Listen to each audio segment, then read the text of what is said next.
then we're going to get straight into the topic, which is the fact that tattoos are being banned in China on TV, but it's more about the whole attitude towards tattoos in China in general. Yeah, right. So, all right, I believe it's time to begin. So, let's get started, everybody. We're going to be talking about tattoos in China and the fact that they've been banned. I'm going to tell you why I think this is the case, and also I'm going to tell you about my experiences with tattoos in China.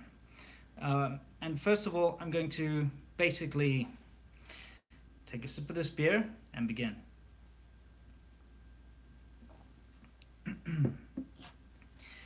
Now, China has an image that it likes to portray to the rest of the world, right? And I've covered this before in my video about face, and it's all about this image that's projected to the outside world. And this image is, of course, a very clean image, and it's an image of sort of an upright, civilized country, pure, absolutely pure. And that's why things like pornography are completely illegal in China. Pornography, prostitution, drugs, all of these vices are completely illegal. And you can get into a lot of trouble if you involve yourself in any one of these. You know what I mean? The thing is, though, the strange thing is that in China, pornography and prostitution are actually rife. All right?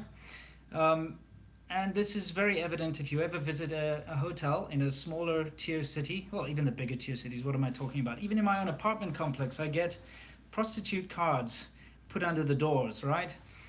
And it's just one of those kind of double standards that, it's kind of strange. And although it's such an illegal thing, and China outputs this incredibly pure image to the world, if you actually go into China, you suddenly start to see prostitution everywhere, and you start to see, well, you know that everybody watches pornography, and it's, of course, a normal, natural sort of human thing anyway, isn't it, right? So this whole tattoo banning thing has got a lot to do with this face, right? This image that China is wanting to project to the outside world. And of course, it's one of those things that I believe that China aspires to. Although they haven't quite reached that level of cleanliness and purity, this is what they would like themselves to be, their society, and this is what they would like the outside world to believe is their society at present. And this is why I don't discuss these topics on my channel, even though from the very beginning I've been exposed in China to some very, the only way I could put it is some very horrible circumstances and situations.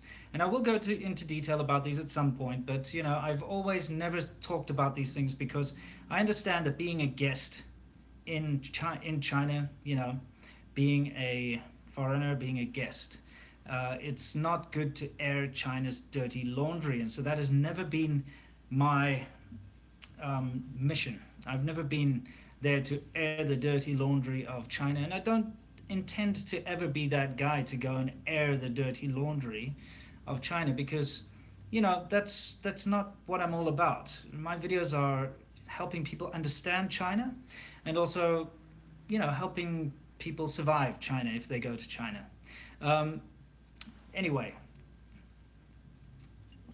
let's get to the root of all this. A while ago, I know some of you probably know about this, but there was a rapper who came out with this Gua Lao Wai song. And the Gua Lao Wai song was a sort of a hit at foreigners, and it was a big embarrassment actually, because it became sort of viral news.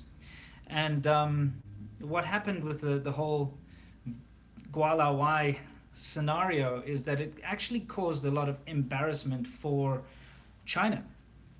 And of course, it was just a small rap video by a guy who called himself Fat Shady, which, if you haven't caught on, is a Chinese knockoff of Slim Shady. So, very creative, Very, very creative there.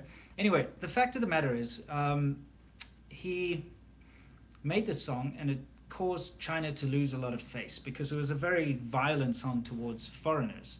And although that sentiment exists in China, of course they don't want, you know, the world to see that that sentiment is there.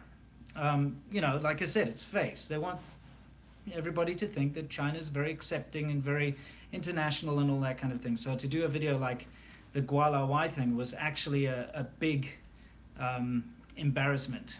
So they actually shut him down.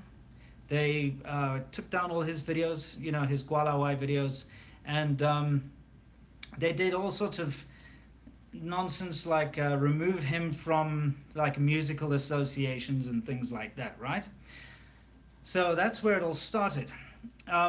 Once again, this stuff that's going on in the background actually does have something to do with the topic, okay? And I'll explain to you what that's all about shortly.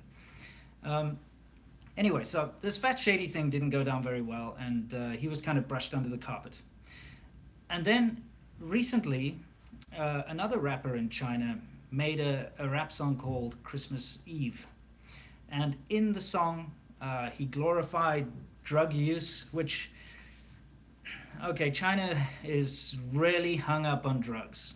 And I've said this a lot of times before, and it goes back to the Opium Wars, and they're still reeling from the embarrassment and the devastation which opium wreaked on China. So, it goes back to that. So anything to do with drugs in China is an absolute no-no. That's why they have the death penalty for people who smuggle drugs and people who deal drugs. And that's why I've always told everybody, if you're going to be in China, stay away from the drugs, okay? Don't bring drugs there, for sure. Don't bring drugs. It's ridiculous, okay?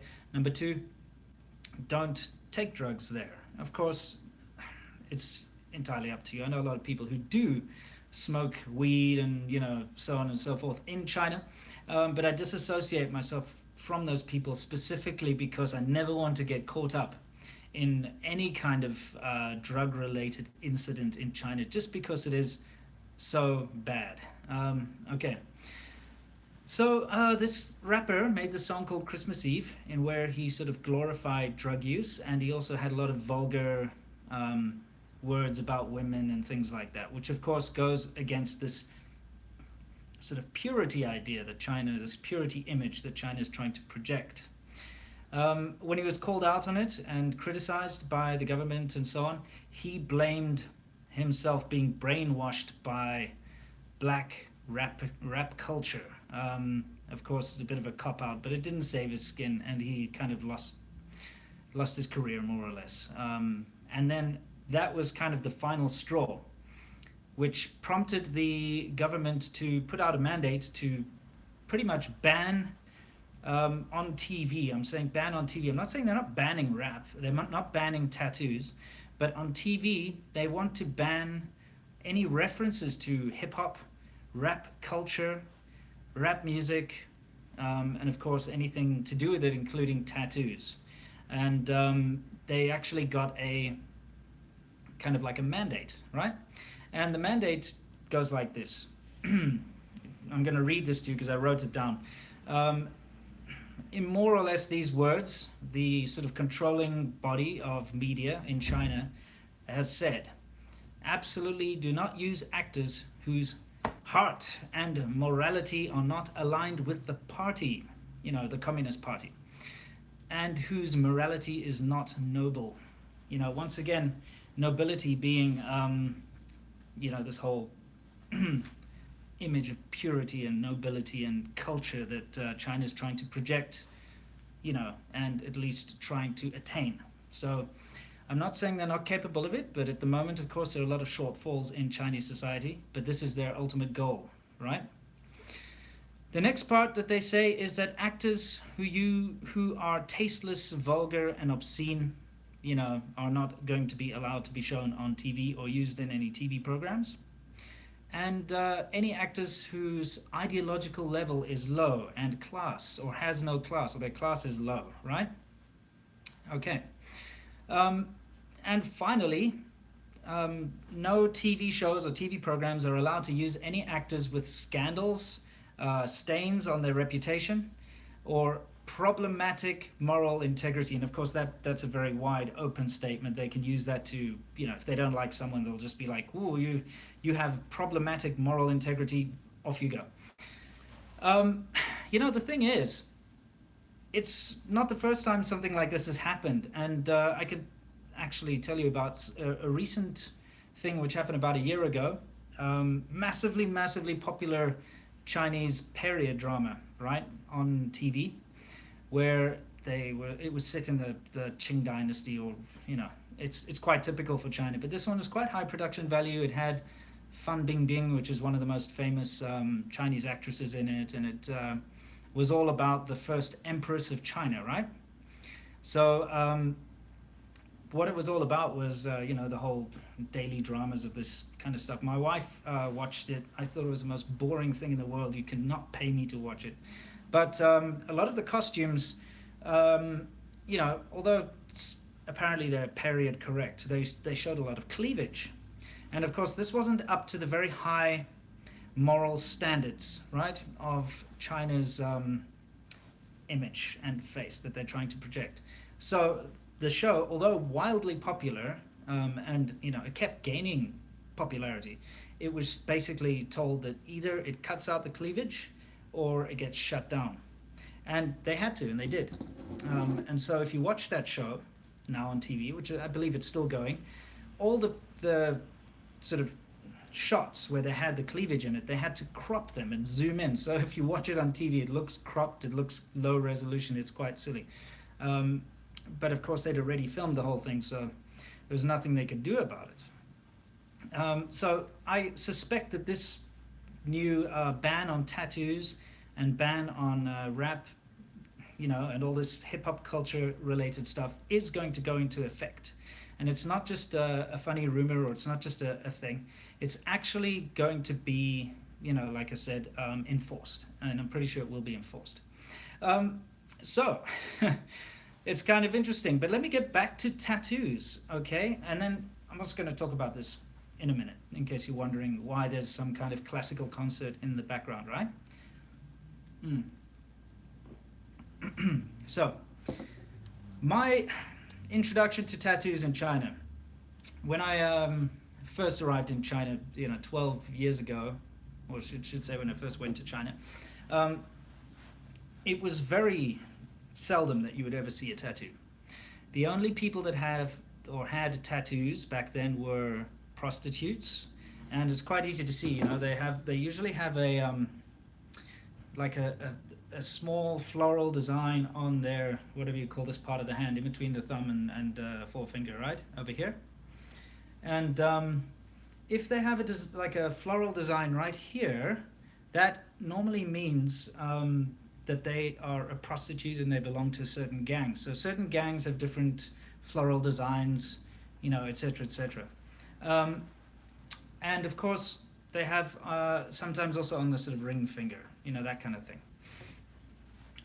Anyway, that's sometimes you'll actually see sort of retired prostitutes working in 7-Elevens and stuff like that, and they'll still have that tattoo there.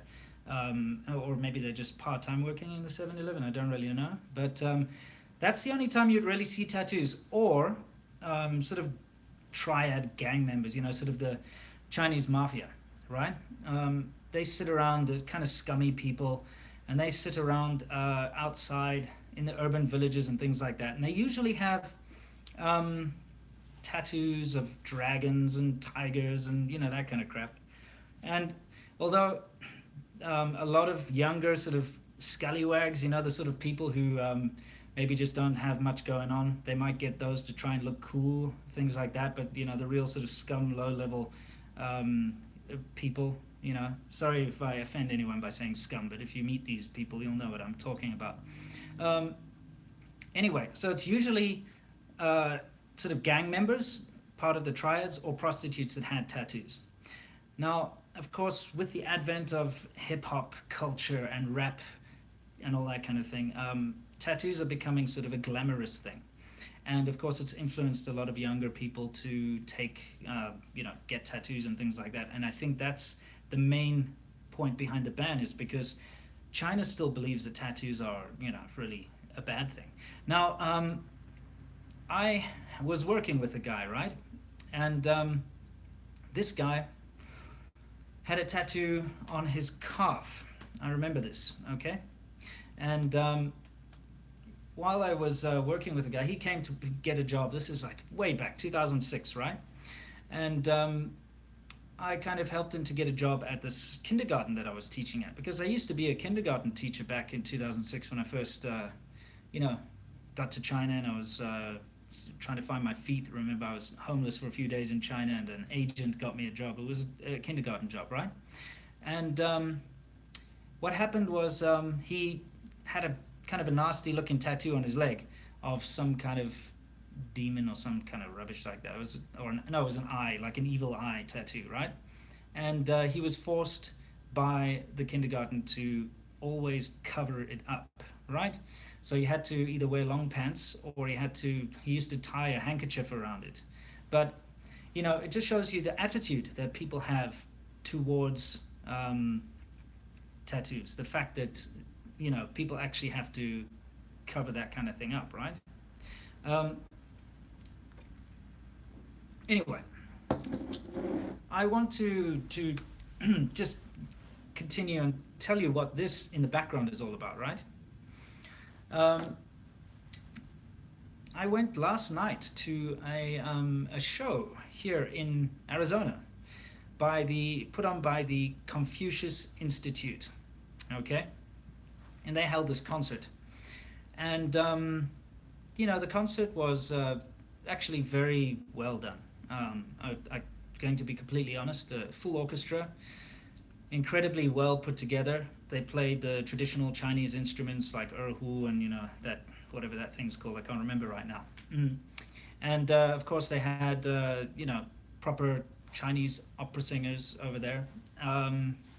I was a little surprised that they started out by playing the Chinese national anthem, although it was a very sort of a romantic version of it. But like I said, it was really very very well done, and it had a full orchestra. Of course, it's the local, I think it's probably the Arizona Tucson Symphony Orchestra or something, but it was really quite spectacular, right?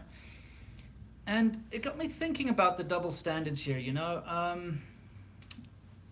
I see how China's trying to share its culture and its music, and through these kind of events like you see there, right? And like I said, it was very well done. And they, of course, in America have complete free reign to play the national anthem in a very orchestrated, romantic way, and to sing romantic old Chinese opera songs, some of which may have a slight political message to them. And they get to show the world what Chinese culture and Chinese music is all about.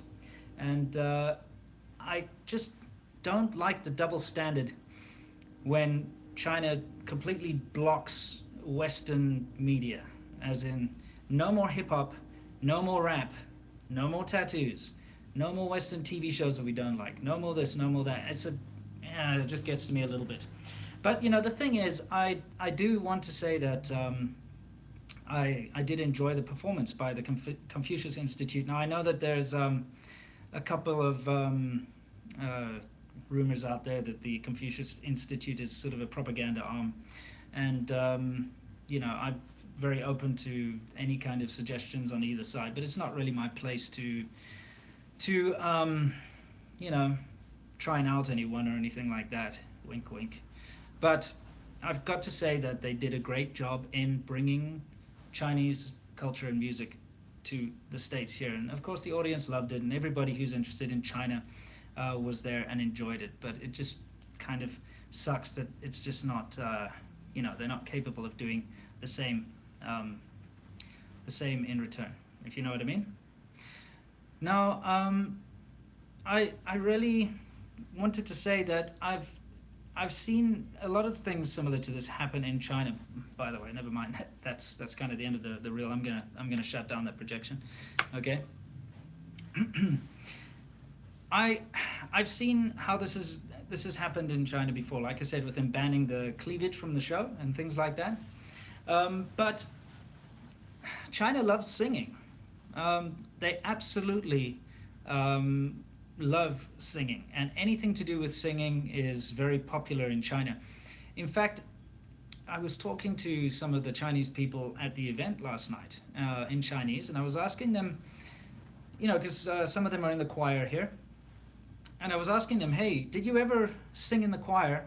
Um, did you ever sing in the choir when you were in China? And they said, no, no, this is the first time. When they came to America, this is the first time they've participated in anything like this. Obviously they've been practicing and they get together often, and because they have the Chinese communities here, they have a culture center and stuff, and they all get together and they all do all these interesting kind of things, cultural things, and they're preparing a massive big Chinese New Year festival here, and they're going to take over the whole campus, and that kind of thing over here. And it's nice that they can do that. It's nice that they can express their culture here. And anyway, back to what I was saying. I was asking them if they sang in China, and they said to me, the two ladies I was talking to was like, no, because we're too busy when we're in China. We work too hard. Chinese people work too hard and don't have any time for hobbies. And I thought long and hard about that statement. And I asked them, is that so? What about here? And they're like, yeah, life's so easy in America. Everybody has got a lot of spare time, and people don't work as hard as they do in China, and that's why people have time for hobbies.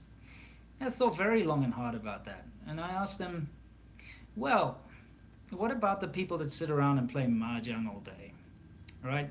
Or, what about the people that have this immense amount of spare time, but they don't do hobbies? And I said, I know a lot of Chinese people, right? And I do know a lot of Chinese people who do have hobbies, but they're very limited in their hobbies, incredibly limited.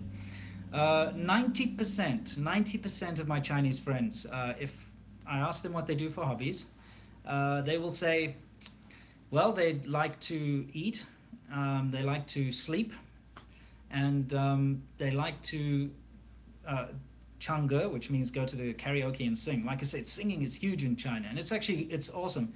If you go to China, you've got to go to a karaoke, because it's quite an extraordinary sort of a thing.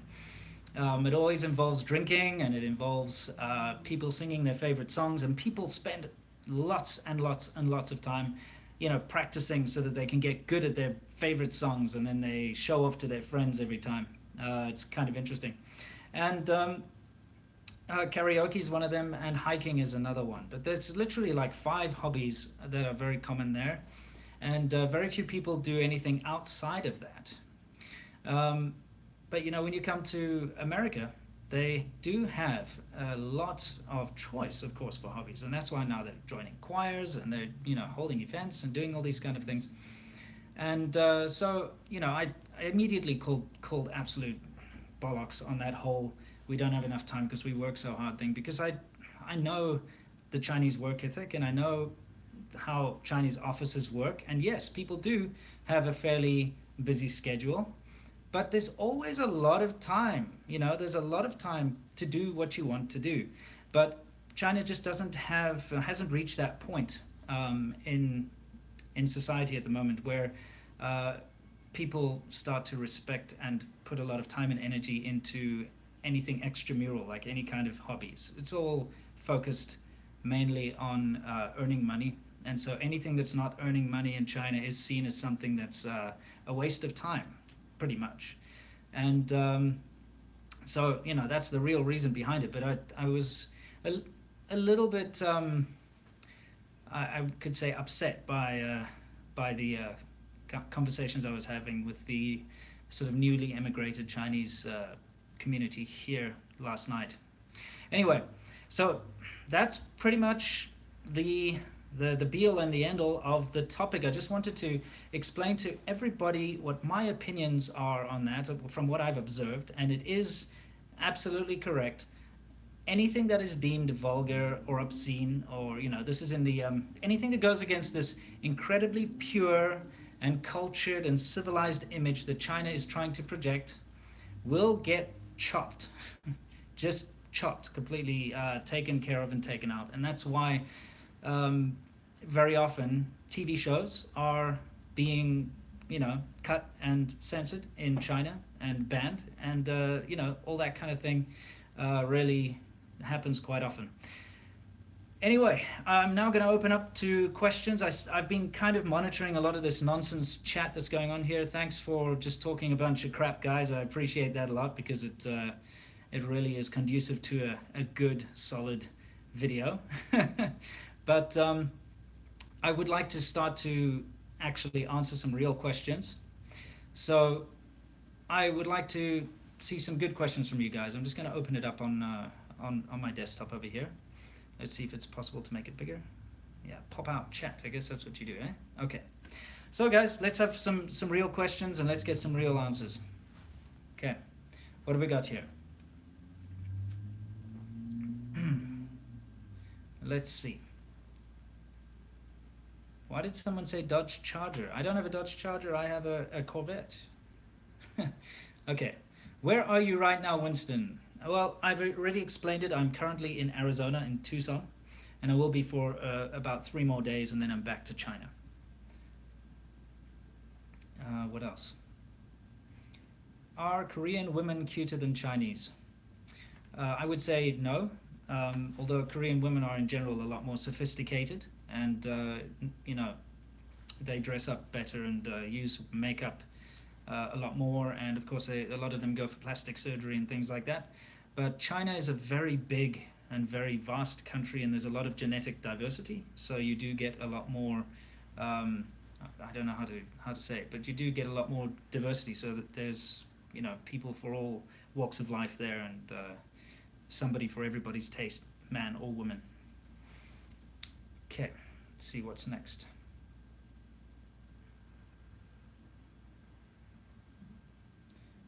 Okay, why is heavy drinking still a popular activity with their view on purity?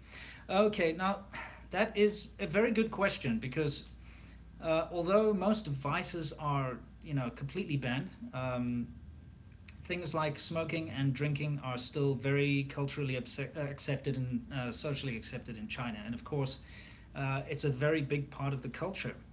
And it has been, drinking has been part of not only Chinese culture, but many other cultures, you know what I mean? And it's just one of those. Give me a second. I have to see. There was a super chat, and I don't want to. I just don't want to miss out on some of these guys. Thank you, D. I appreciate it very much. And Dion. Okay, I'll talk to you about the Chinatowns in a minute. Let me get back to what I was saying. So drinking has always been a huge part of Chinese culture, as it has been for many other cultures around the world. I think probably alcohol's one of the first, inventions that humans came across. So it's an integral part of business here. It's an integral part of any kind of dealings, and it's always been a part of government. Although I believe they're trying to stop that now, because it's often used as a way to bribe officials. They'll buy them very expensive baijiu and things. So I do think that the alcohol drinking thing's probably going to be toned down, but it will always be a part of Chinese culture. And whenever I get together with my Chinese family, believe it or not, my father-in-law and my mother-in-law both like to drink sort of Hennessy VSOP, or at least some equivalent. And every time we sit down for dinner, they try to get me to drink with them, which you would think I'd really enjoy that, but to be honest, it always comes at the wrong time, and I'm not ever really in the mood to drink with them. And Chinese drinking usually involves a lot of sort of drinking to get drunk, and forced drinking, and sort of competitive drinking, I should say, which kind of is not my deal. And when I was younger, of course, go talk to 18-year-old me. And well, even when I first got to China, absolutely loved it. It was one of the parts of the culture I loved the most. But now, you know, I think my liver is probably on its last legs. To be fair. Okay, let me go through some of these others. Guys, there's a lot of nonsense going on here. So if you have an important question, please super chat it. I know that sounds like I'm trying to fish for money, but I'm absolutely not. It's just the easiest way for me to get to real questions here. Um, okay, somebody said, Chef said, I was wanting your thoughts on Higher Brothers' huge rap group from China. It would be quite interesting with a ban on hip hop. Okay, I have to be completely honest with you. The fact that China is banning hip hop from TV and media doesn't bother me at all. Because I personally don't like hip hop and rap at all. And I'm not discounting it as an art form, and I'm not trying to say anyone who likes it sucks, because that's not what I'm saying. I'm really not saying that.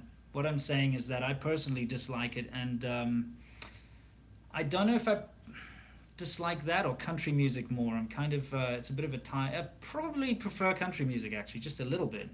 Um, I don't really know. That's a stupid comparison. Anyway, so I'm not going to be an expert on that band, but I can definitely do a follow-up video on this in a couple of weeks and let you guys know how it's all going. Um, okay, nice to see you in LA from Brian. How about a motorcycle ride in February when you get back? Yeah, I mean, sure. If I can, I will. At the moment, I've got so much on my plate, so it's kind of tough. Benjamin says, "Thank you for your honesty and openness." Thank you. I appreciate you saying that. It is difficult, especially when with the amount of hate and nonsense I get just for being honest and trying to share my opinion of my life in China with everybody. It does get me down, and I'm not going to lie. No man is an island. I've been under constant attack for years now, and you get all these cheap haters kind of making videos to slander me and stuff, and it does get a little annoying. So I do appreciate it very much when I see a comment like that. So thank you very much. Okay, let's see. Okay, generic username 555 says thank you very much. Okay, it's an absolute pleasure. Says surprised they banned tattoos.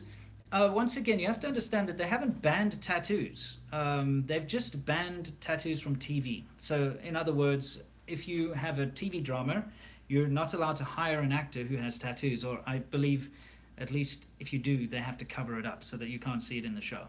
So they haven't banned tattoos. And since I got to China, tattoos have always been, have always been looked down on, and tattoos have always been seen as a bad thing.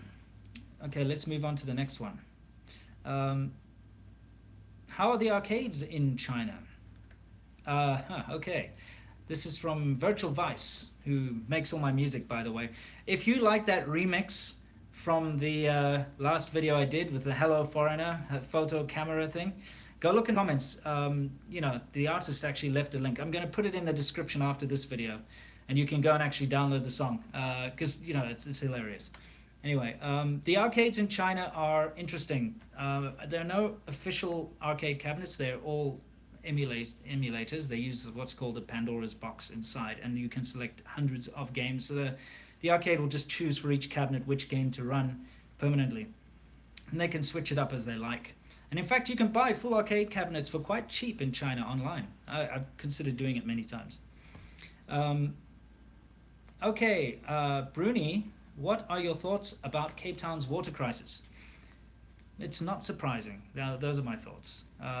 Ever since the current government, the ANC, has taken over the country, it's been in a downward spiral. And everything from the economy to, everything has kind of just gone to pot.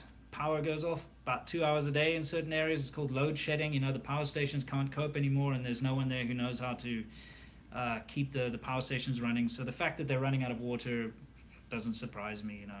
All the basic things are just going to disappear eventually. Okay, next. Will there be a third season for Conquering China? this is the foreign creature. Actually, yes, there definitely will. However, we don't know where it's going to be. Uh, Western China at the moment is a bit too political, and it's just one of those things where going there is going to be difficult. When we make our documentaries, we want to be, um, we want to be open. We want to be able to go there and talk to the people and film, the culture and the food and all that kind of nonsense. You know what I mean? And it's just one of those things that I wouldn't want to be restricted and self-censored too much. We did have to censor a lot for conquering northern China. We had to cut out a lot simply because it was just too sensitive, especially the stuff near the North Korean border and etc. etc. So to do Western China is just really not the correct thing to do at present. So we're going to have to think of a different angle before we do another Conquering China series. Okay, next. Do you like any of the TV shows in China? My family is constantly watching Chinese drama. Are any of them good? Honestly, no. No.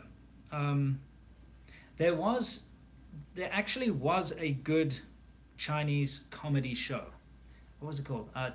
Diao San Nan Si, it was called, which means pubic hair man or pubic hair boy. Basically, that's what Chinese people call sort of loser geeks.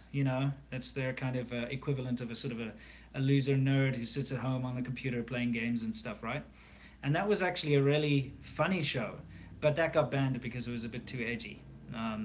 They actually hired some like Japanese porn actors and stuff to act in it, and they had like funny skits where guys would go up and she was like a nurse and she wanted a blood sample, and so the guys would go line up and then she'd like show some cleavage and then they'd start getting a nosebleed and then they'd like give the blood sample like that, and then all these crowds of guys would come. It was really funny. I actually thought it was good, and that was a really really good Chinese TV show. But other than that, Chinese TV is abysmal. It's awful. I'm sorry to say, but it's like one of the most generic, horrible sort of things you can come across in the world, because it's either one of three things. It's either a historical piece set in the Qing dynasty or the Red Cliff or the Sangguo, the Three Kingdoms kind of setting, which if you're into that kind of thing, I guess, but I don't like historical stuff. I don't like to sit there and watch period dramas. Number two, it'll be a kind of a War of the Resistance drama, which is these war fantasies about the sort of terrible atrocities that happened during World War II, and it basically serves as a vehicle to keep sort of hatred alive.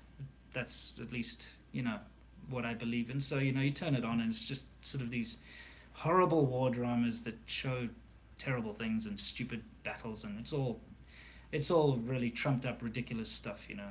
So I don't enjoy that.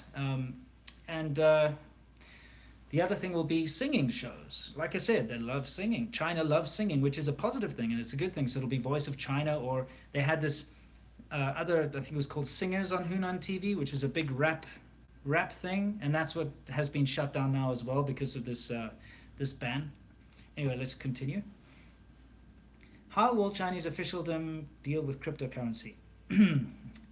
Okay, that's, you see, I'm going to be honest with you. I'm not the correct person to talk about cryptocurrency because I'm not somebody who plays around with it. I do have a Bitcoin wallet, but it's very small. I don't have a lot of, I don't have a lot of money in there, and the thing is, Bitcoin kind of went crazy in China.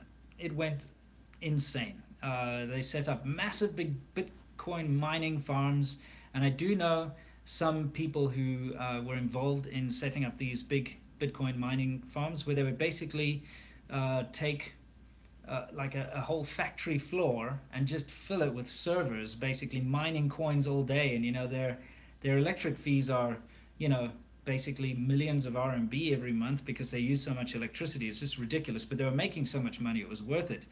But of course, there are a lot of scams involving Bitcoin, as you can predict, obviously. And the Chinese government doesn't like anything it can't regulate, and so it kind of made it illegal a couple of times, and then it kind of came back, and then it made it illegal again. And because I've stayed away from the whole Bitcoin thing, I haven't kept a very close eye on it. I just listen to all the rumors. You know what I mean? And it's just one of those things that I tend to just not play with. Like I said, I have a Bitcoin wallet, but I don't ever really check with it, and it's got just a couple of $100 in there. All right, so let's see what the next thing is. Someone asked about Hong Kong and the feelings of Hong Kong people. That's a bit too political for me to get into, because I can tell you, just straightforward that China has been given Hong Kong back and now belongs to China. It was signed back in 1997 by the British, so there's no denying that it's a part of China. But Hong Kong is, for all intents and purposes, now listen carefully, for all intents and purposes, that means it's not actually, but for all intents and purposes, it is another country. In other words, you need to get a visa for it if you're a Chinese citizen, unless you have certain hukou which allow you to cross over. You have to pass a border. They use different currency.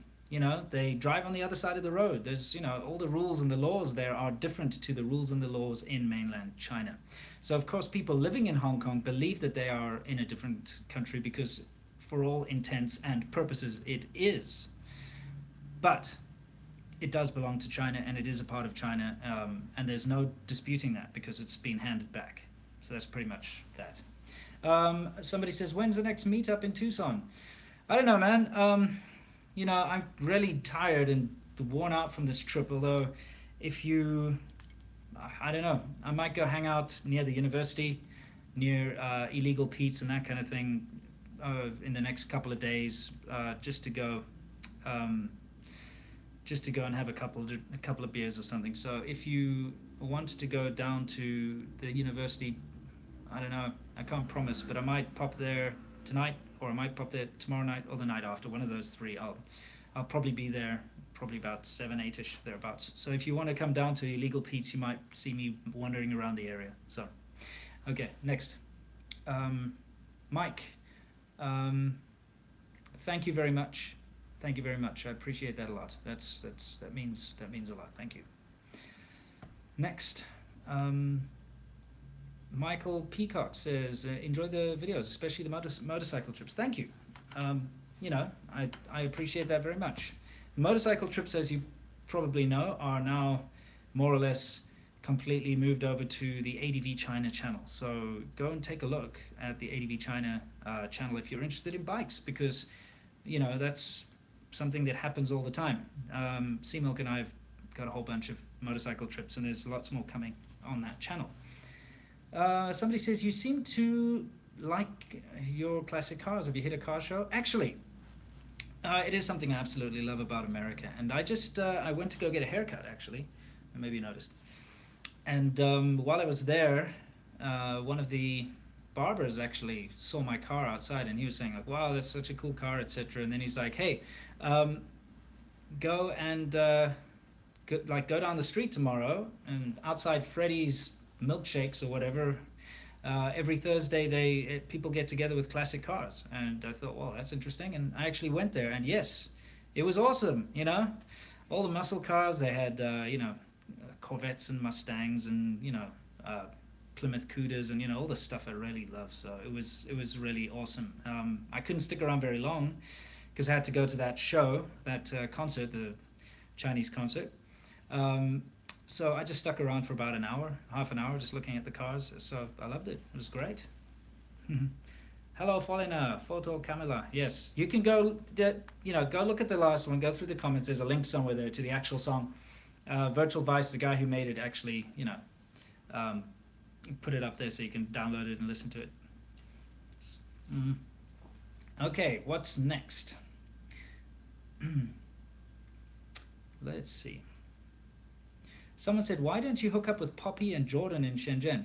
I actually reached out to them quite a long time ago because, I know Colin. Colin does those fake market videos, and I involved him in the sort of What to Do series a year or so ago. And so, he's been in this kind of little WeChat group, and he's good friends with them. And so I put the word out. I would like to meet up with him and do collabs and stuff. But Jordan got back to me and said she'd be interested in doing a collab at some time in the future, but Poppy never got back to me. So I don't know what the deal is there. So we'll see. I'm always open to do collaborations with people, you know. So let's see what's next. Okay, Recovering Californian, interesting name, said, thank you for changing my mind about China. It's absolute pleasure. You know, I don't want people to think that my videos are trying to dissuade anybody from going to China, because China is still a fascinating place. You know, it's an incredibly interesting place, and it's given me so many adventures and opportunities over the years, and it's just one of those places that I think everybody, if they have the chance, they should visit.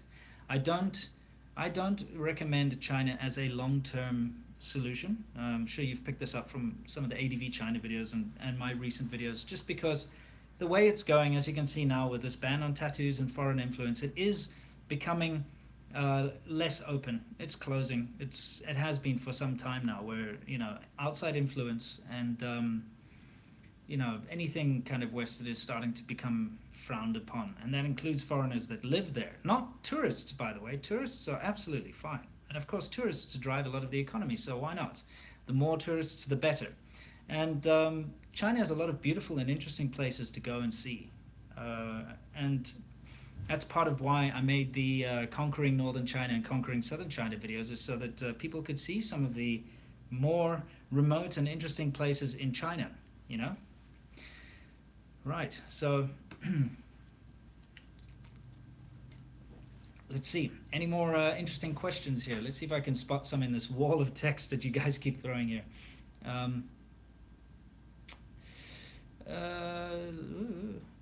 Skull. Yeah, you know what? Let me finish this beer very quickly while I go through these comments. Please bear with me. When I was growing up, everyone used to say if you peel the labels off your beer, it's a sign of sexual frustration. And I don't know why they say that. It's absolute nonsense. Although, to be fair, I've been away from my wife for over a month now, or close to a month, so maybe there's some truth to it.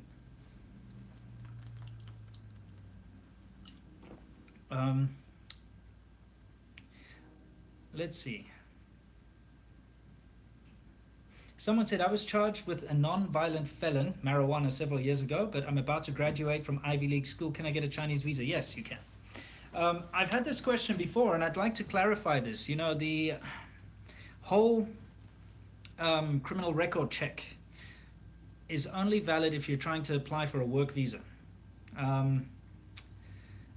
If you're going on a tourist visa or a business visa, it's not necessary. So you can be I don't know, like you could be convicted of something and have a criminal record, but you'd still be able to get a tourist visa or a business visa to go over there. That's why you get so many scummy, dodgy foreigners teaching kindergarten there, because as China makes the work visas tougher to get, the sort of low-life scum who are willing to take the risks of working illegally are slipping in, because the demand is there.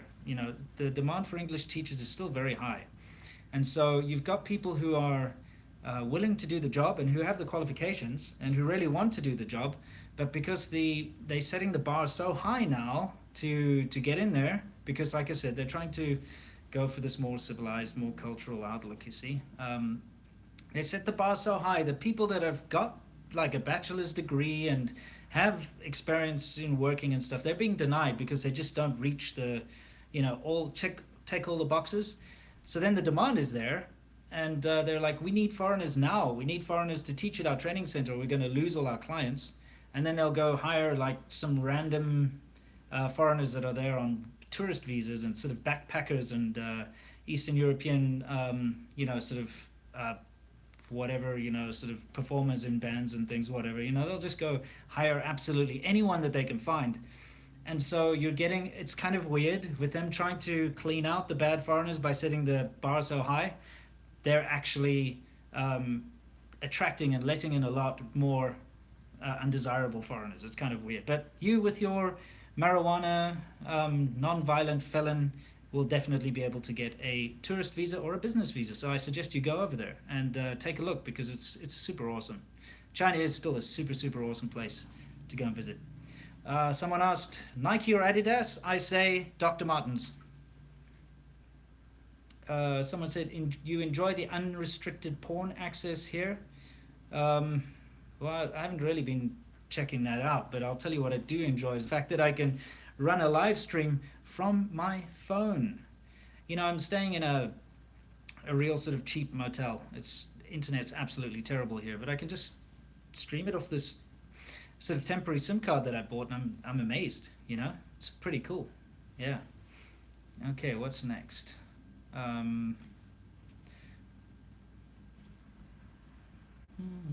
Okay, what happened to the Camaro? I never had a Camaro.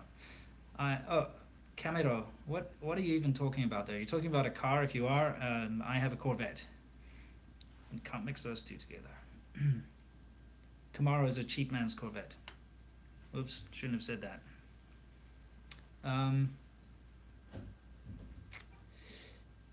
Let's see. Please explain milk dogs.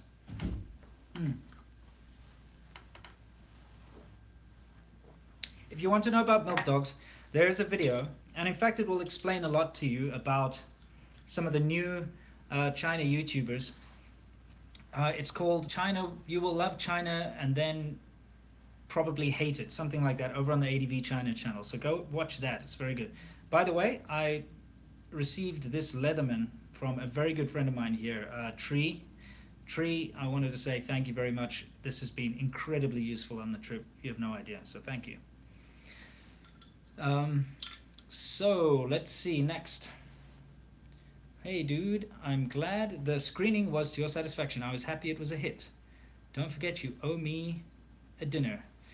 Yep, I certainly do. I certainly do owe you a dinner. And I'm sorry, Michael, that we couldn't make it back to LA. You have no idea what happened with our scheduling, and we messed up. We went down to Santa Barbara thinking that we could sneak through on the 101 or find a way around. Nope. We ended up having to backtrack, and I drove for about 13 hours non-stop the one day. Absolutely ridiculous. You know what I mean? But I really want to say thank you very much, Michael. You really made that a memorable event, and it's something that neither myself nor Sea Milk will ever forget. It was absolutely fantastic, and everybody that was there, I think, can agree that it was a very successful event, and awesome to meet everybody. Okay, what's next? I'm trying to see. Did I ever visit Seattle? No, I haven't made it that far north yet. For whatever reason, the fates conspire against me, and every time I come to America, this is only the third time I've been here, I'm here during wintertime, and my Corvette is not very suited to snow, and it's got summer tires on it, and so I kind of always reach a certain point where it's just a bit too unsafe to continue, so I come back. Okay. Let's see, what brand is your motorcycle? If you watch the latest ADV China video, actually the one before about the Mei Bumfa, the don't care sort of thing, you can see me building one. We made them ourselves. They're built off of Suzuki GN 125s, and we called them the Churchill Moriarty.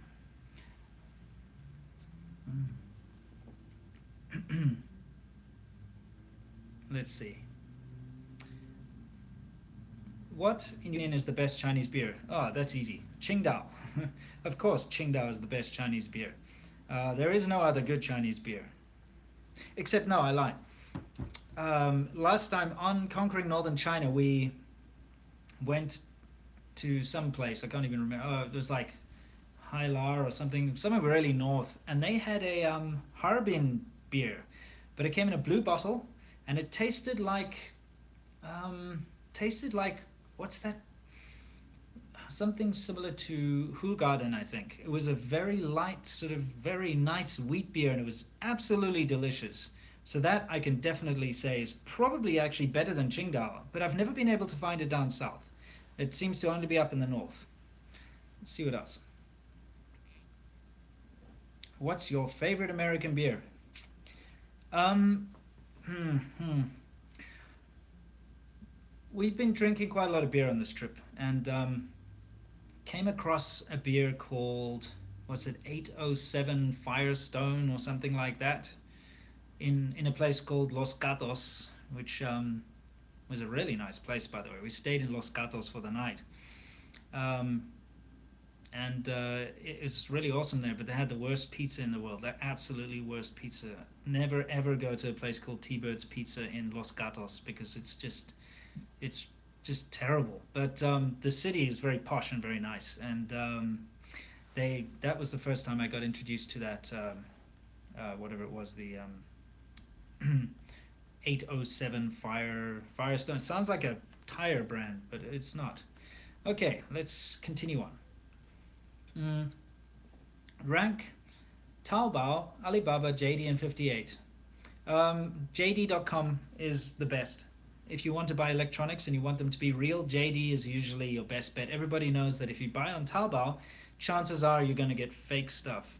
They did a survey and they found out that 40% of every product sold on Taobao is a fake. But JD, I think it's quite high up um, to say that everything's good there. Okay. Chris just wanted to say thanks for the hours of fascinating content. Oh, well, absolute pleasure, mate, and I hope to keep improving, as time goes by. Um, okay, why stay in China if you wouldn't recommend it as a long-term plan? Well, Mr. Loopy Loop One, my course has been set. When I got to China, it was a different story.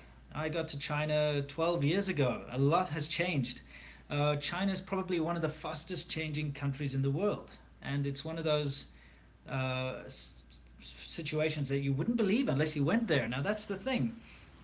I see, and I understand the mentality here of Americans. I'm very observant to the culture around me here, and I'm planning to make a couple of videos related to what I actually saw and what I've been observing here in America. But you know, I don't think anyone here gets it really, because the cities here in America and the way of life in America stays the same. I mean, yes, you get a new president and everyone thinks the world's coming to an end or it's going to get better or whatever, depending on which side of the fence you stand on. But it's all just rhetoric and stuff that you hear in the news, and people go out and make a stink about it and draw stupid slogans in chalk on the ground or whatever. But the same restaurants are still open, the same health standards are still there, the same buildings are still there, the same standard of education is still there. So everything else is just the same. You know what I mean? Um, but in China, things change, and they change like that. All of a sudden, bicycles are banned in your city, and they get taken off the streets. Motorcycles are banned, they get taken off the streets. All of a sudden, XYZ is banned, and it gets implemented straight away. And that's the difference. In America, there are all these standards and due process, and not only America, the UK as well. You can't just say, all right, tomorrow everybody has to stop. I don't know, everybody has to stop turning around 3 times or something, and then it just stops. Or China, they can say tomorrow you have to stop doing XYZ, and you know what, everybody stops because they don't have a choice. you know and that's why things change so rapidly. They want to build a high-speed railway. Nobody can say, oh, but you're going to run it through that bird sanctuary, and it's going to cause the deaths of an indigenous species. They're just like, shut the hell up, we're building it. And they bulldoze the mountains down and they build it. And that's why China can grow so rapidly. You want to put up a new building, you just do it. It's just the way it goes. Of course, there are laws in China. There are certain things that have to be done. But just, in general, if the government wants to do something, it gets done. And that's why, when I got there, the trajectory of China was going in a certain way, which I really, really liked. And, of course, I met my wife, who I love dearly. And, that's never going to change, because she still is the most amazing woman I've ever met and will continue to be, no matter what. And I thought for I just didn't have this long-term plan. I just thought this is great. I really like the way things are going. Life keeps improving, the country keeps improving. Everything is fantastic. But the way China has very sharply turned in the last 2 or 3 years doesn't suit my long-term goals, and doesn't really suit any foreigners' long-term goals, to be honest, because it's becoming less open to the idea of foreigners. So I really do think that if somebody wants to go to China and try to do a long-term thing, they're making a poor investment in their future. Is basically what I'm trying to say. Just like I can't say that I made a poor investment in my future, because me living in China, it's given me the opportunity to build this YouTube channel. It's the most important thing. Second to meeting my wife. Um, you know, and it has definitely set me on a certain path in life, and so I don't regret it. But I would say that anyone who went there right now with the idea of living there for 10, 20, rest of your life, would be very disappointed in their choice. So that's just my own absolute heartfelt advice. Let me get back to these questions. Where did that go? I'll try this super chat once more. What do Chinese think of Aussies in Australia? I always wondered. I actually know a couple of Australians in China, and Chinese people love them, especially love the milk powder from Australia. You know, I'm sure you notice if you are in Australia, you'll probably notice how much the local, I mean, what am I saying, the locals? You'll notice how much the Chinese love your milk powder and your supplements and that kind of thing, you know? But yes, all the Chinese I know say that Australia is very beautiful. My wife loves Australia. She went to Australia and she keeps bugging me. She wants, in the future, she wants to end up living in Australia. And I keep telling her that, it's difficult enough just being a South African in general. Trying to move to another country is a completely different story. So we'll have to see how that goes. But I have trouble with the accent. I'll be totally honest with you. I've had Australian friends my whole life. You have to understand that Australia is one of those countries that is almost identical to South Africa. The culture is almost the same. All the hobbies and the sort of outlooks on life and the way life is approached is pretty much exactly the same in Australia as it is to South Africa. Except that the accent, man, just the accent. I don't think I could ever, sound like Crocodile Dundee, old Paul Hogan. Yeah, I don't know. It's just one of those things. Yeah. Anyway, I'll stop that because I don't want to offend any of my Australian friends, because I do love Australia, and I've got family there, obviously, because I think half of South Africa moved there. I'm sure the Australians know that. Yeah, I really do think it's a fantastic country, and I'm planning to visit, actually. Like I've just done do these things in America. It's taken me years and years to get to the position where I'm actually able to do this sort of thing. And Australia and New Zealand and Europe are on the radar. So as soon as I get the chance, I'll be there too. But I would like to do it properly, just like I did this with Sea Milk, where we've actually, it wasn't just it wasn't one of those things where we decided that we're just going to go on a vacation, because that doesn't make sense. We actually went and did this food tour, you know what I mean? And I think it was really interesting to do that, because not only did we get to see the country, it wasn't a vacation, it was a hell of a lot of hard work. But we're going to have a really good product to show at the end of the day. It's something that all of you guys can benefit from, especially those living in America, because you'll be able to know where to get the most authentic Chinese food in America. But also it'll give you an insight into the sort of interesting Chinese people that live here, and everybody we met's been stellar, absolutely awesome. All the Chinese people here, and the Chinese people that we've met in America, honestly, all of them are very switched on, and they really do love living here, and they love doing what they do. So it's been awesome. So when I go to Australia, it'll be something similar. I'm going to have to, I don't know what it'll be. Maybe I can go there to interview all the the milk powder people or something, but there'll be some angle to it, so I can actually go and do a trip and meet up with as many subscribers as possible along the way, but also be filming. You know, um, someone here, Sanket said, "Do Chinese people in China live in a bubble?" Absolutely, they do. Absolutely. Um, I can't speak for everyone, of course, um, because that would be incorrect. Uh, in China, I'd say the vast majority of the sort of lower class people don't even know the map of the world. They don't know where South Africa is. They don't even know if South Africa is a country. They think it's a continent. They think South Africa is Africa, the continent.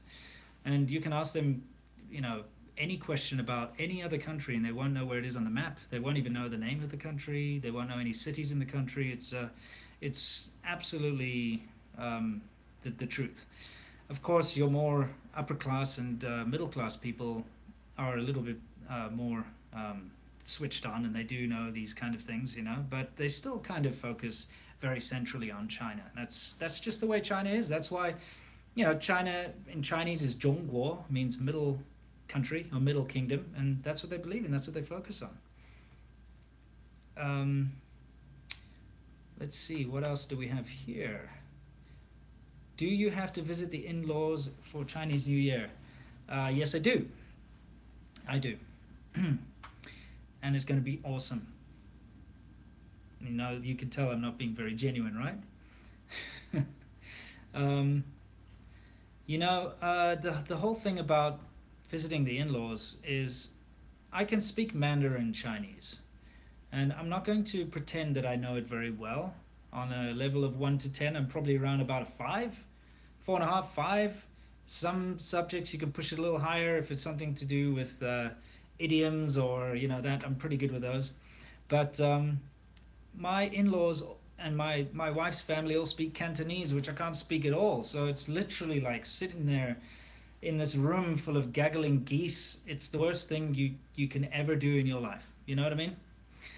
Basically, you're sitting there and they're all eating and they're all drinking, and you're just sitting there kind of twiddling your thumbs while they all go blah blah blah blah blah blah blah, and it sounds awful to me, and I just can't understand what's going on. And they do try to accommodate me, so they'll try to speak Mandarin for a little while, even though their Mandarin's not great. So they'll speak Mandarin for a couple minutes, and then they'll just naturally go back to speaking Cantonese, and it's bloody awful. I hate it. I hate it. I hate it. So every time we get together with the in-laws, I just have to steel myself and just sit there in a corner drinking or something. That's pretty much how it is. Someone said Hakka is harder, but I don't think so, because I can understand Hakka quite well, simply because it's very similar to Cantonese. Sorry, not Cantonese, to Mandarin. Of course, it's a dialect, and it's different, but I can still get the gist. So when they're speaking, I can pick up maybe like 60%. So it's a bit easier. All right, let's see, what else do we have for questions. Mark Copley, said, made you look, Winston. Yes, I did. You're absolutely correct. You did make me look. Well done. Okay. Lisa Harris asked me, when was the last time you were in the UK? Last time I was in the UK was 1997. I was 17 years old. And I went there to visit some family and spent a couple of months there. Yeah, that was the last time. Okay, what's next?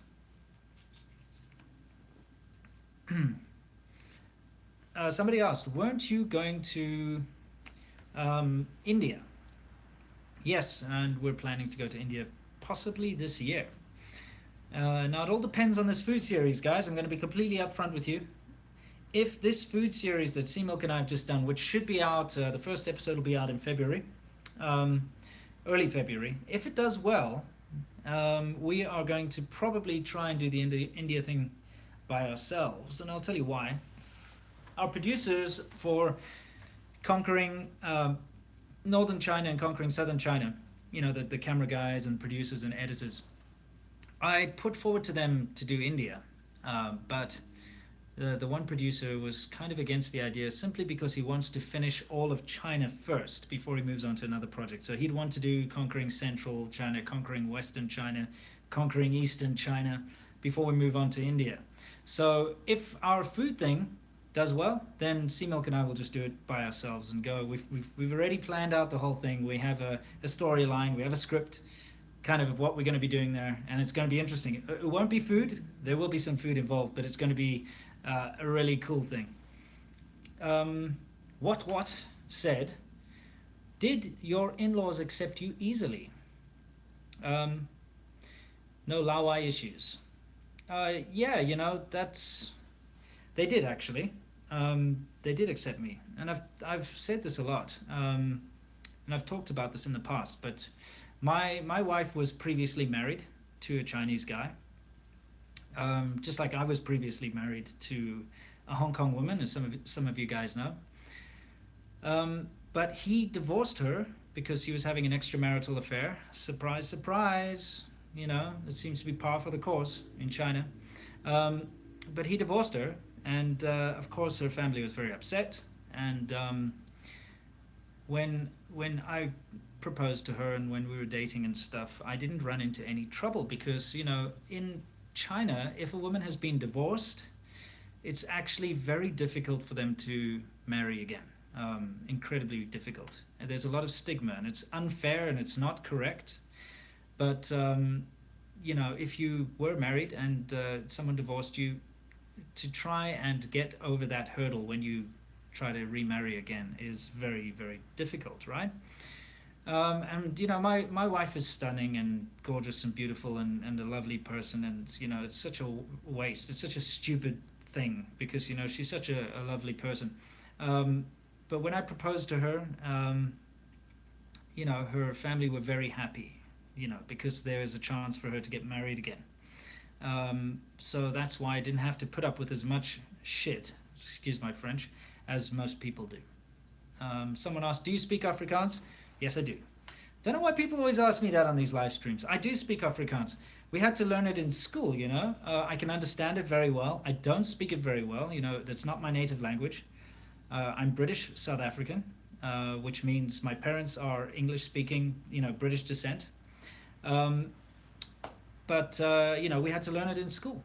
And by the way, something I don't know if you guys are going to find this interesting, but Sea Milk got for Christmas, he got me one of those 23andMe DNA kits, which is pretty awesome. So both him and I have, and also his wife, have submitted the 23andMe DNA thing in for analysis, and it takes a long time. It takes a couple of months.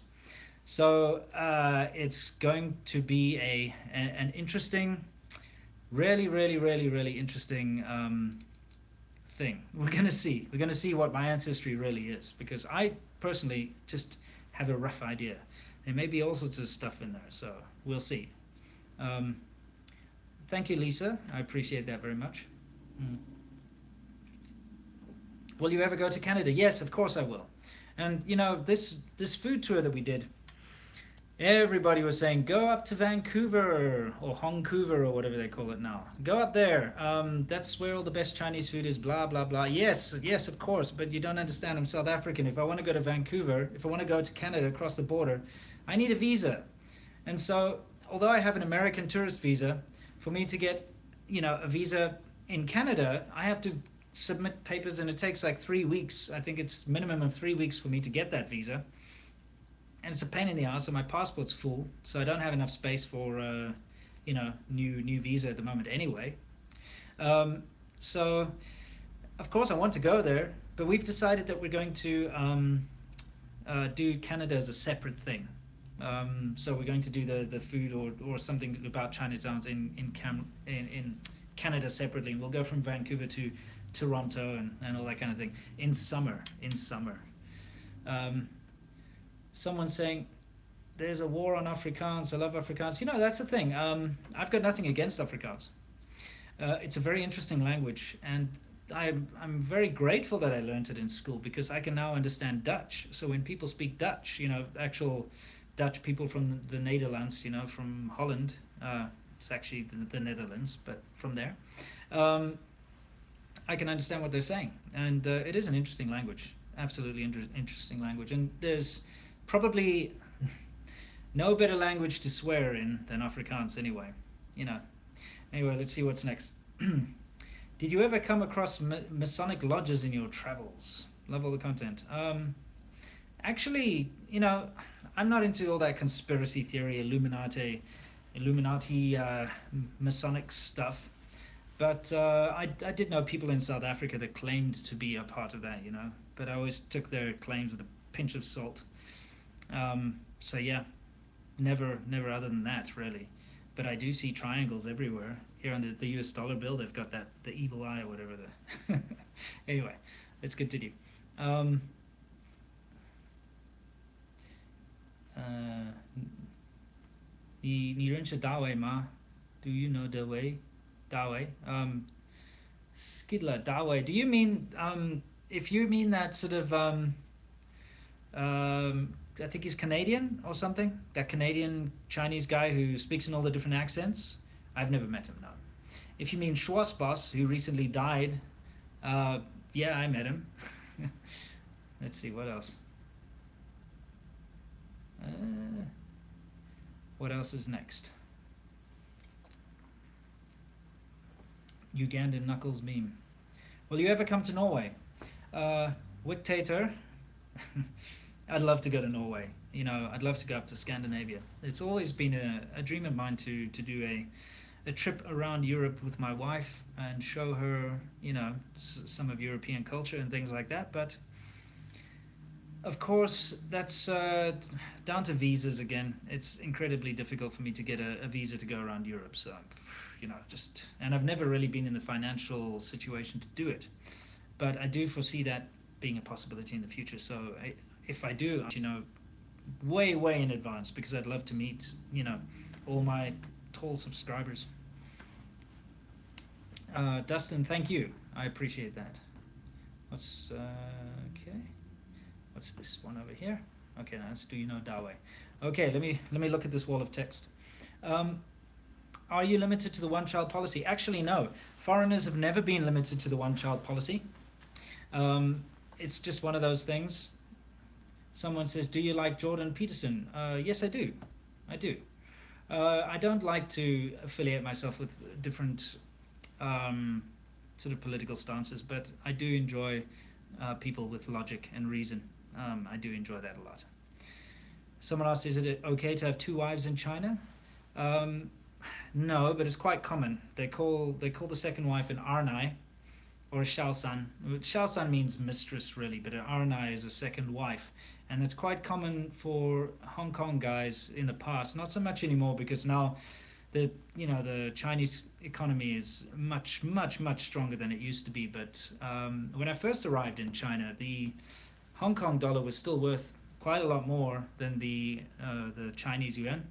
So what you would have is you'd have the sort of Hong Kong truck drivers and stuff who earn just a normal salary in Hong Kong. They'd come over, and because they come over the border, suddenly they're rich. So they'd have what you call a second wife, where they'd have kids, and they'd set up an apartment for them, and buy them a house and stuff. And it was very common. Not anymore though. How much is a typical dowry in Shenzhen cost to marry? I actually learned dowry is not the right word. It should be bride price. That's my mistake. I've always called it a dowry, but I realize a dowry is the other way around when anyway, the thing is the bride price in Shenzhen, it depends on the family, absolutely depends on the family. If you've got a rich family, you're going to have to pay more. A higher class family, but low class family will be less. And if you've got somebody who's progressive, you don't need to pay anything.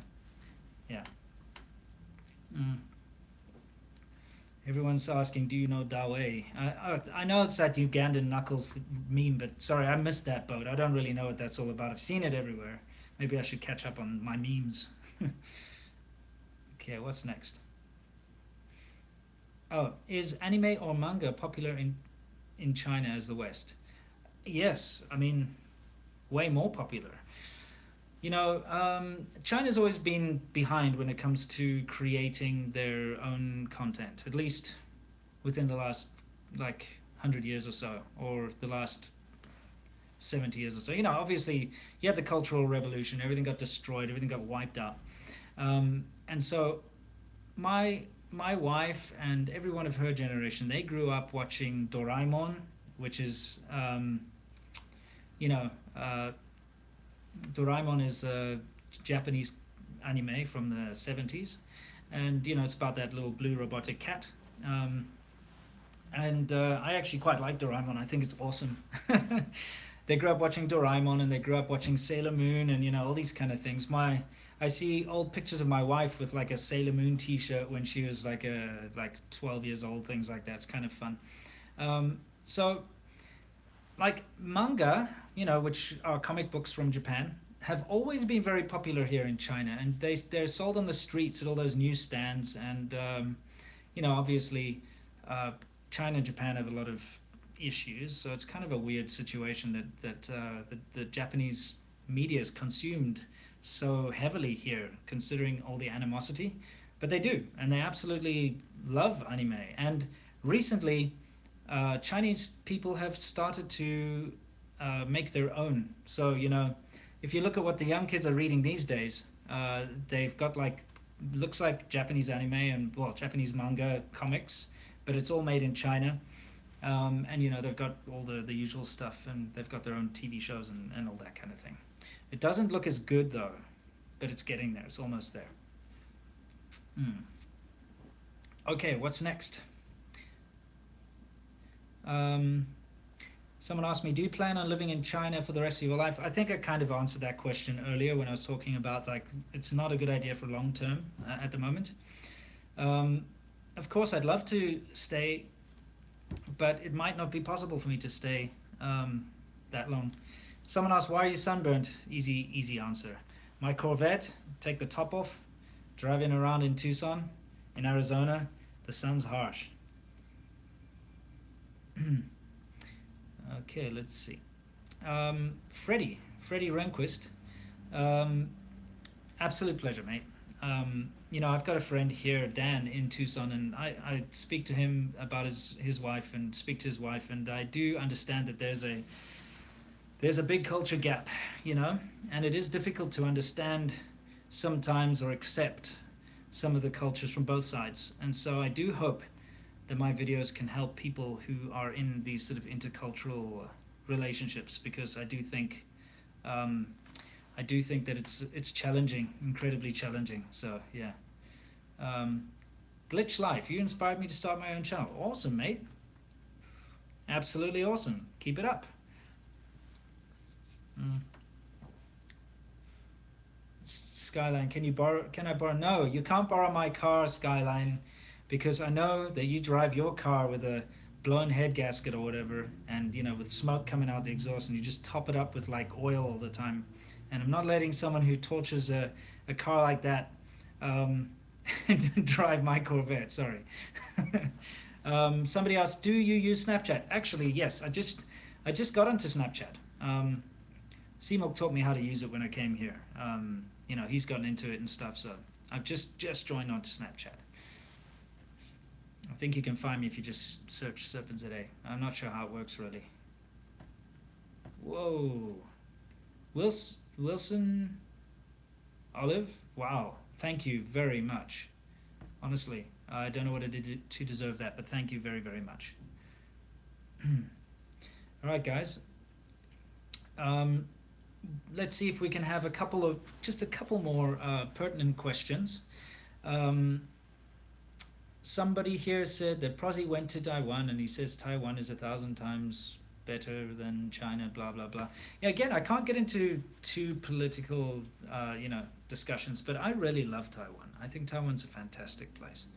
I love the fact that I can speak Mandarin there and everybody understands me. I love the fact that motorcycles are legal there, and the night markets there, the food, the snacks and stuff is totally incredible, and the scenery is so good.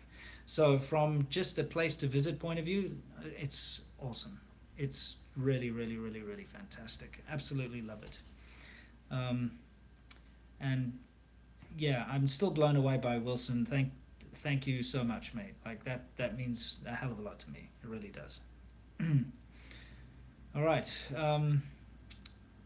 Let's see. Why tattoos banned? I missed this. Sorry, mate. You're just gonna have to go back. I did discuss it in depth, and you'll be able to go back and watch it when it's done. I'm gonna leave the live stream up for a while. Um, are you staying at your friend in Tucson who kept your Corvette? Not at the moment. No, he's actually moving house, so it's unfortunate that there's no place for me to stay. I'm staying in a motel. And you know what sucks is they're having this like international gem show, like gem as in like precious stones, here in Tucson. So the rent for all of these motels has gone through the roof. I'm staying in something that should probably cost about $40-50 a night, and it's $100 a night. So it's yeah, it's pricey. It's pricey. But you know what? I get to drive my Corvette now. The main thing's over. C-Milk's flown back to New York. Our main show is done, and I just get to chill out and spend some time working on my car, driving around, organizing all my stuff for the next 2-3 days before I leave, and it's awesome. I finally get to just relax a bit, eat American food. I love American food. It's ridiculous. It's so decadent and ridiculous. That's all I can say. But it's delicious and it's awesome. Okay, what's going on next? Let's see what else we've got going on here. Um, let's see. Oh, Javier, thank you very much from Houston. I did go through Texas last time. A little secret. Um, I wasn't supposed to go through Texas because in Texas, apparently, international driver's licenses are not accepted. And I did a lot of research online, and it's Texas, and there's like two other states where you're just not allowed to use an international driver's license. They just don't allow it, right? And I was racking my brain as to how to get back to the West Coast really quickly when I had my wife in the car with me because she hated being in the car. I mean, she couldn't stand it. She hates the sound of a V8, which is really upsetting to me. Seriously upsetting. How can you not like the sound of a V8? But I guess if it's droning in your ear for 8 hours a day, you might not like it that much. So basically, I needed to find a quick way, and the quickest way was to cut through Texas. And so I decided I'd take a chance. And of course, both trips now, I've stuck to the law. I haven't been speeding. I haven't tried anything weird. I haven't been pulled over. Well, that's a bit of a lie. The first time I was pulled over for speeding, but that was just kind of a misunderstanding, and I just got a warning. But this time I didn't get pulled over, but I got a little story which I'm going to tell you in a minute. So if you've stuck through this stream this long, then you're in for a treat. So stick around in a minute. So actually cut through Texas, and just loved it. I loved it. I thought Texas was awesome. I went to the Arboretum. I took Sasha there in Houston, I believe. Was it Houston or Dallas? One of the biggest cities, and they have it's like a botanical gardens. And I went there with my wife, and she loved it, and I thought it was awesome. I like Texas a lot. I think it's a great place. Anyway, this is just my opinion. Conquering Northern China was awesome, even better than the first. Keep up the great work. Thank you. Thank you, Zach. And I appreciate that. I really hope that we can keep to improve. So all the projects in the future we can go higher and get better. Mikhail said, why do motorcycles have small engines in China? That's just a restriction, and it's always been like that. So 125cc 250s have only been recently kind of allowed, but in the bigger cities like Shanghai and Beijing, now you can buy big bikes like Harleys and Ducatis and things, but they're incredibly expensive, and the license plate for those bikes is more than the bikes are worth. It's a weird system. Anyway, I'm going to get back to this little story, which involves the police. So,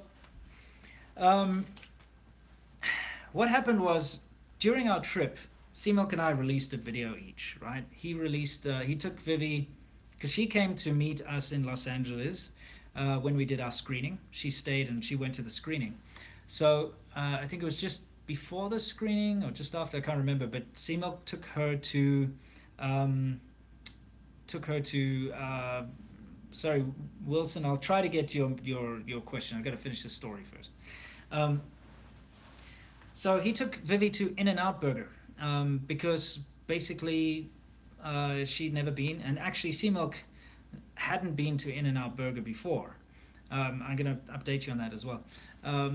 So they went to In-N-Out Burger and they did a video about it, and they both preferred In-N-Out Burger to, sorry, they preferred Five Guys to In-N-Out Burger, whereas I prefer In-N-Out Burger vastly to Five Guys personally. And later, I actually took Seamilk to the In-N-Out Burger in Tucson, and he said it was way better than the one he had in LA. So maybe it was just an off franchise or something. So he really, really much preferred it here. Anyway, people kept saying, you know, screw In-N-Out and Five Guys, you have to try Whataburger, right? Mm. Okay, so he's like, Whataburger is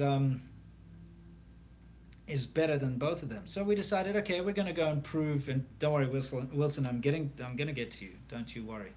Um, so basically, we decided to go to Whataburger. Now, in order to get the audio, Seamilk is wearing his backpack, and we have these lavalier microphones. Right now, we don't want to be like going in there with cameras and upsetting everyone. So we're just kind of discreet about it. We decided we'll just go sit down at a table and film ourselves eating a burger very discreetly. Just film each other, right? So, in order not to like make a big thing, we put the microphone, the audio recorder in the bag. And the lavalier microphone, like out of the bag, like basically clipped to the lapel, like that, right?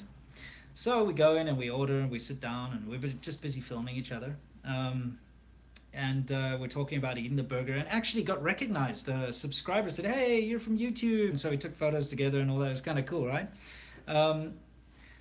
Anyway, as we're leaving Whataburger, there are two police cars parked behind the Corvette. And as they see us coming out, they kind of drive around, and we're like, what's going on here? And the police jump out, and they come up, and they're like, are you the guys with the backpacks with the wires coming out of them? And we're like, yeah, we're busy, we just did a little YouTube video. And apparently, like an old woman had called the police to say that they're, these suspicious guys with the backpacks with wires coming out of them, in the Whataburger. So we got questioned, and we had to go and show them our IDs, and they were kind of blown away that I was, had a Chinese driver's license and all that kind of thing. But the cops are actually really nice, and the woman who had actually gone and reported it was nowhere to be found. So she probably saw us filming and then realized that we weren't any kind of threat, and then just got out of there because she was embarrassed or something. But that was kind of funny. Okay. All right, so let me go back up to Wilson's question, because sorry, I've been busy trying to go through all this stuff, and the questions got lost in the text. Wilson said, please come out to South Carolina. I really want to meet you. Wilson, I love South Carolina. I actually went there last time, and it was awesome. And I drove through North and South Carolina. I went to, where was it? I went to Charlotte, and I went through that whole route, and I thought it was fantastic. And I will definitely be coming there. I can't make it on this trip because I'm leaving in a couple of days. But Wilson, not only just because of your generosity, because you're an incredibly generous person, obviously. I'm going to come there because I really like it there, and I would like to visit again. And I would like to bring my wife, because she didn't get to see it. And I really want her to see that part of the country. And I absolutely loved that part of the trip last time. And the people I met there were incredibly genuine and really, really nice.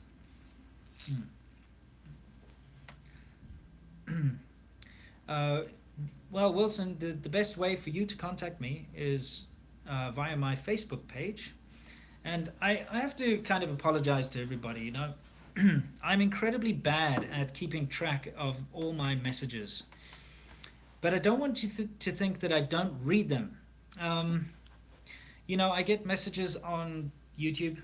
I do read all of my comments, by the way. I do read them all, because I have the app on my phone. But I get YouTube comments, I get Facebook comments, I get Instagram comments, I get patron comments, I get emails. I get all these things coming in all the time, and there are thousands of them. Like it's so difficult to keep track, and so I do end up reading most of them, and it's difficult to reply to everyone, but I do read them. So basically, what happens is I'll see something, and someone will say, "Hey, can you make a video about X, Y, Z?" But rather than reply to that person, I try to make that video. I hope some people who haven't gotten replies from me actually are able to see that.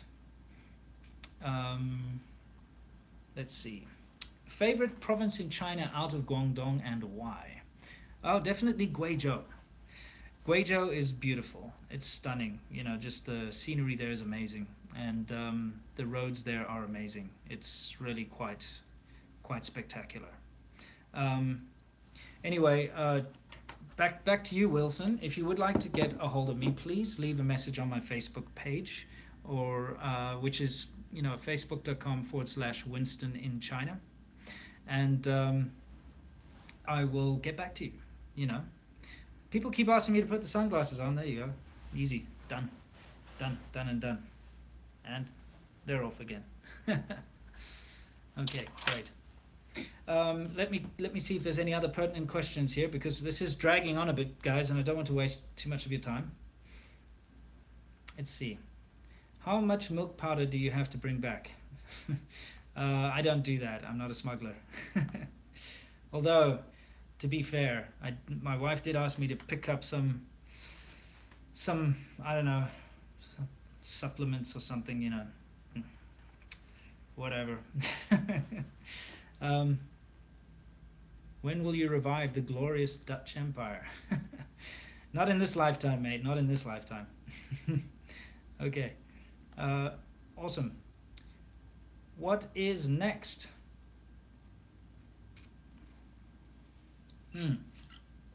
Why no mirrors on the bikes? Good question. Because mirrors don't look good.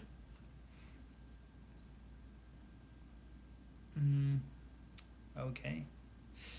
A lot of these questions that are being asked have actually been answered, guys. And if you go to watch the latest ADV China on the bikes episode, which was about Mei Banfa, we talk about what happened to Churchill Customs and the full story. So you can watch that. You'll find out. How many times have I fallen off the bikes in China? Only once, and a long time ago. I've been riding bikes for most of my life now, so I'm pretty good at it. I don't really have that problem. Let's see. Okay. Cool. Well, guys, I do think that that's not my picture, guys. This is the hotel's decor. Now, is there any other questions you guys would like to ask? Because I'm thinking it's probably about time to dial this down. Wilson, please send me that message on Facebook. I'll get back to you, obviously. Thank you for that. Is wearing a suit 24/7 comfortable? Yes. Yes, it is.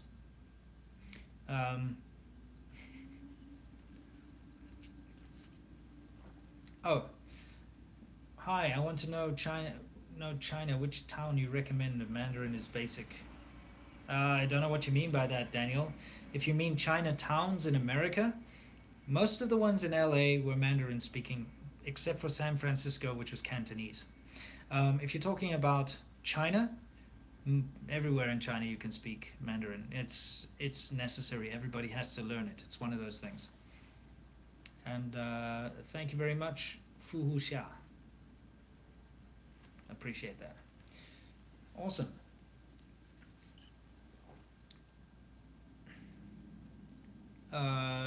Sorry, I don't think I'll be going to the Gobi Desert anytime soon, but if I do, I will make a video. All right. Awesome. Somebody asked, how much similar do you find California to South Africa? There are actually a lot of parallels I can draw between California and South Africa, to be honest. Uh, some of California reminds me of Durban, but a lot of California reminds me of Cape Town. Just the same sort of vibe, same sort of atmosphere, same sort of climate. You know, especially up in the northern parts with the wine country and stuff. It's very much like Cape Town. Hmm. Uh, do you drink dark beers like Trappist beers? I do drink them. I don't particularly like them. I'm more of a lager and a pilsner guy. I know that's just the way I am, but I do drink all kinds of beers. I just don't like IPAs very much, which sucks because here in America, everybody likes IPAs. Yeah. Good. Well, guys, this has been a fantastic stream. I appreciate all the feedback. I hope that I managed to answer a lot of your questions, and I'm sorry if I didn't get through to you guys. Honestly, your support means the absolute world to me. I would like to personally thank everybody who's made any kind of donation towards me. But, you know, if you haven't made a donation, I want to personally thank you anyway for watching my videos and commenting on my videos. You guys mean the absolute world to me. You're what's keeping me going. So, cheers. I still have, you know, I still have a six-pack of this stuff in the fridge. I might get through it tonight. Who knows? We'll see. But yeah, this has been another fantastic trip through America, and it's been awesome. And I can't wait for you guys to see. I can't wait for you guys to actually see what's going on with this series, because we've made this for you, and it wasn't fun. You know, it was nice for Sea Milk and I to do this trip together for sure, but it was really, really hard work. And the reason is, you know, I know that you guys are going to enjoy it, and so I'm looking forward to the feedback immensely. Absolutely. So I guess that's pretty much it, right? Anything else that's it? VHS or VHS, anyway. Cool. And oh yeah, I will quickly tell you that it's going to be released on ADV China in a series format. So it'll be probably 8 episodes, between 6 and 8 episodes. And finally, it will be released as like a one thing. Because we were going to do like a director's cut after it's all done, which will be released. But don't worry, it'll be released in episodical format for free on the ADV China channel. Thank you very much, Christian. I appreciate that. Christian Buerta. I guess you're from South Africa too. That's fantastic. And there may be some South African videos in the works. I've been thinking about this. It might be time for me to go back to South Africa for a short time and make some videos, because there are certain things I'd like to talk about. So yeah. Cool. Right. Well, guys. Oh, Christian Buerta's from Namibia. Okay, excellent. Cool. Windhoek Lager is the best beer.